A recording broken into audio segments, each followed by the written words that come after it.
হে দোস্ত আমি সকলোৱে জুবিনদাৰ কাৰণে ন্যায় বিচাৰিছোঁ চৰকাৰক ধমকি দিছোঁ যদি জুবিনদাৰ ন্যায় দিব নোৱাৰে 2026ত এই চৰকাৰে আমাক নালাগে চৰকাৰে এই কথাটো বুজি পাইছে হিমন্ত বিশ্ব শৰ্মাই যোৱাকালি কৈছে যে যদি ন্যায় দিব নোৱাৰে জুবিনক 2026ত ভোট দিব নালাগে কিন্তু এক ছেকেণ্ড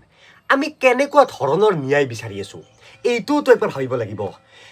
এনেকুৱা হ'ব নেকি বাৰু এটা মানে একদম বেয়া ভৱিষ্যতবাণী মই কৰিব লৈছোঁ যে পূজাৰ পিছতে শ্যামকানু মহন্ত সিদ্ধাৰ্থ বা এই যোনকেইজন আছিল বটত তাৰে দুই এজনক এৰেষ্ট কৰিব কেইদিনমান জেলত ৰাখিব ক'ৰবাত একমাহ ডেৰমাহ তাৰপিছত বেইলত ৰিলিজ হ'ব আৰু ৰিলিজ হোৱাৰ সময়ত এনেকৈ ক'ব যে এওঁলোকৰ ল মতে এওঁলোকৰ তেনেকুৱা কোনো সেয়ে নাই মানে কোনো আমাৰ লগত প্ৰুফ নাই এওঁলোকক জেলত থৈ দিব পৰা বা এই কেছটো ইমান সেই নহয়ে যে আমি এনেকৈ জেলত ভৰাই থৈ দিম কাৰণ সিহঁতেওতো বহুত ডাঙৰ ডাঙৰ উকিল লগাব সিহঁতৰ লগতো বহুত টকা পইচা আছে চাওক যিখন অসমত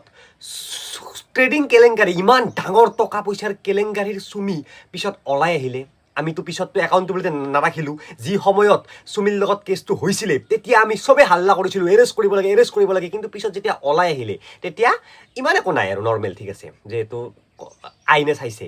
ইয়াৰ উপৰিও আৰু এনেকুৱা বহুত উদাহৰণ তো তেনেকুৱাই হ'ব পাৰে নেকি